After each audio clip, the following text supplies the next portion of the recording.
Hello and welcome to today's video. Today's video is a little different. It's my first ever book review. It's a book review of The Meaning in the Making by Sean Tucker. We'll get into what this is all about, who it's for, what I think, and included at the end we'll include the famous donut rating, my opinion, of this book.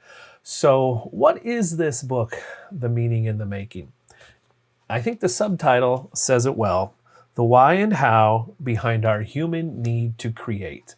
So it's a book about creativity. And if you Google creativity, you will get approximately 2,600,000,000 results. That's a lot. So obviously people are writing, thinking, talking all about creativity.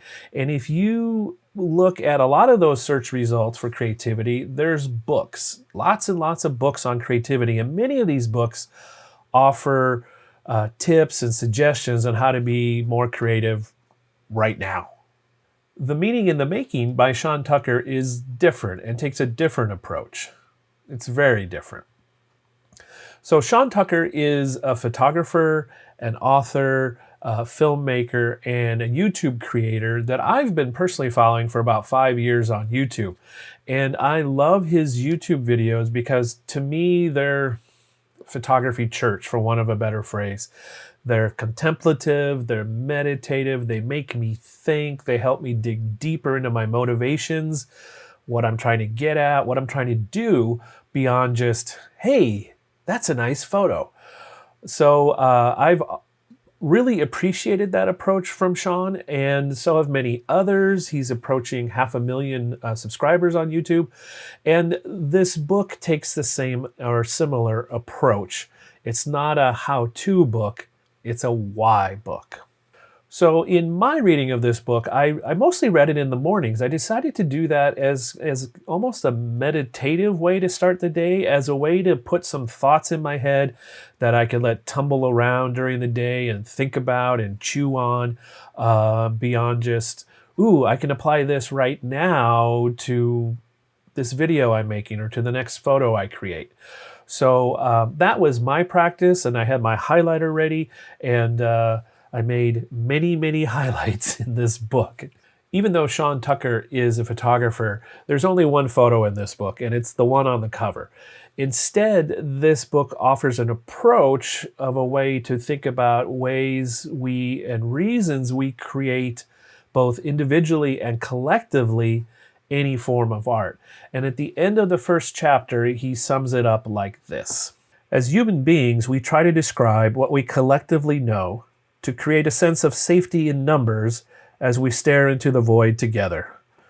When we reach the end of our traditional descriptive powers, it's time to weave collective meaning from poetry, painting, writing, dancing, photographing, filmmaking, storytelling, building, singing, animating, designing, baking, performing, printing, carving, sewing, sculpting, and a million other ways we daily create life out of chaos and share it with each other for comfort. If you look at the chapter titles as well, you'll see that this is a very different take on creativity, a different approach. So here's the chapter titles: Order, Logos, Breath, Voice, Ego, Control, Attention, Envy, Critique, Feel, Shadows, Meaning, Time, and Benediction. These titles reflect Sean's past experience as a pastor and his interest in psychology and philosophy and spirituality. And they allow him to take a different and deeper, more meditative, contemplative approach to creativity than you'll find in a lot of other books. Throughout the book, there's a lot of Sean in here. There's a lot of personal stories, personal experiences, and how that has shaped his approach to creativity.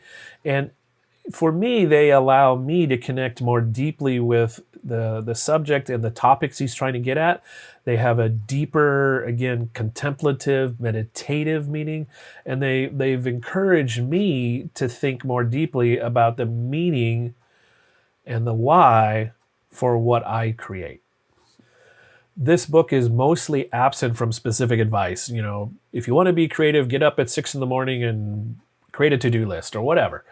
However, in the chapter on breath, there are some specific suggestions for ways to approach things regarding meditation or simply taking time away to think and seek for that inspiration. He says this: if we take a couple of hours to go and sit by ourselves, but are aware that the only reason we are doing so is that we need to find inspiration, that hyper awareness of the problem we are trying to solve will keep us from empty, generative space.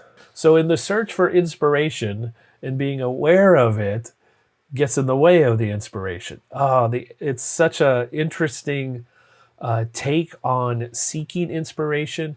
He talks of, as many others have as well, the inspiration comes from the doing.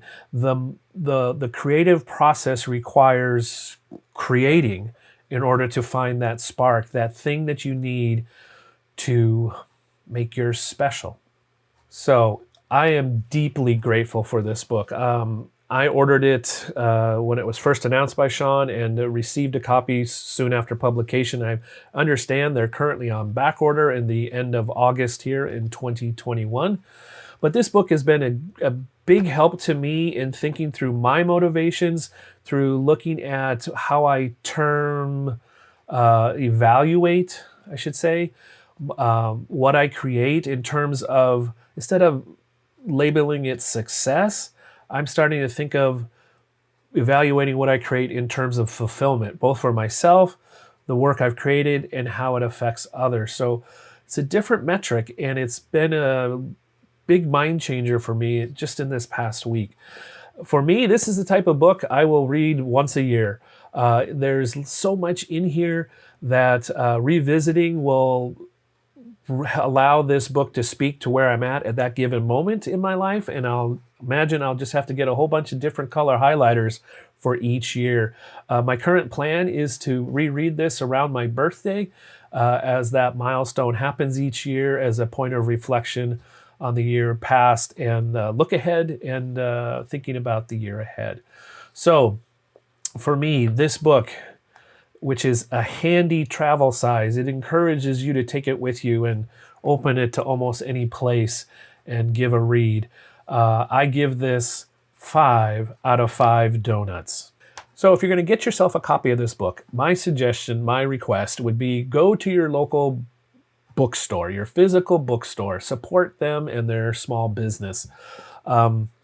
If you do not have a local bookstore and you live in the US, you can still support your local bookstore through a website called bookshop.org. They will give a portion of the proceeds of this book to a local bookstore that you designate, and I will leave a link for that below. This book would make a great gift for yourself, for someone in your life who's thinking about creativity or thinking about creativity. This is just lovely to have in your collection. So thanks for watching so far. If you have comments and want to contribute to the conversation, please leave them below. I'd be glad to talk and chat with you on the YouTube. Also on the YouTube, if you would like this video, that would be greatly appreciated. It trains the algorithm about videos that you prefer and find useful. Also, if you would subscribe to this channel, many happy things will happen. Well, I'll smile a little bit, but that would be cool. There'll be more videos like this once a week about photography topics. I hope you have a great week and get a chance to think about creativity, what it means to you, how you're doing it, why you're doing it, and all that good stuff. So until we meet again, stay safe and stay well. Have a great time creating photos. Bye for now.